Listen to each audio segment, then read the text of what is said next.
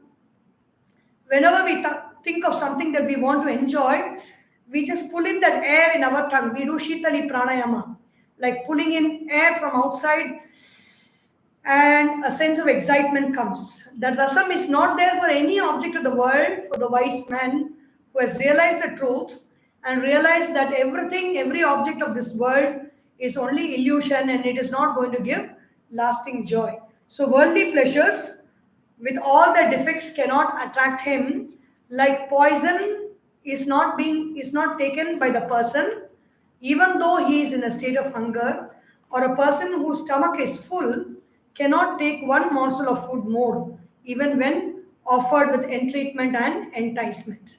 So we will continue tomorrow with Kimichan Kasya Kamaya. What is Kimichan? What is it that they are going to desire? Om Sarvesham Swastir Bhavatu, Sarvesham Shantir Bhavatu, Sarvesham Purnam Bhavatu, Sarvesham Mangalam Bhavatu, Sarve Bhavantu Sukhinaha, Sarve Santu Niramayaha, Sarve Bhadrani Vashyantu, Ma Kashchid Dukkha Bhag Bhavet. Om Asatoma Sadgamaya, Tamasorma Jyotirgamaya, Mrityorma Amritam Gamaya. Om Purnamadav Purnamidam Purnat Purnamudachyate Purnasya Purnamadaya Purnameva Vashishyate. Om Shanti Shanti Shanti. Harihi Om. Shri Gurubhyo Namaha. Harihi Om. Boli Shri Sadgurunath Maharaj ki Jai. Har Namah Parvati Pataye. Hara Hara Mahadeva. Hari Om.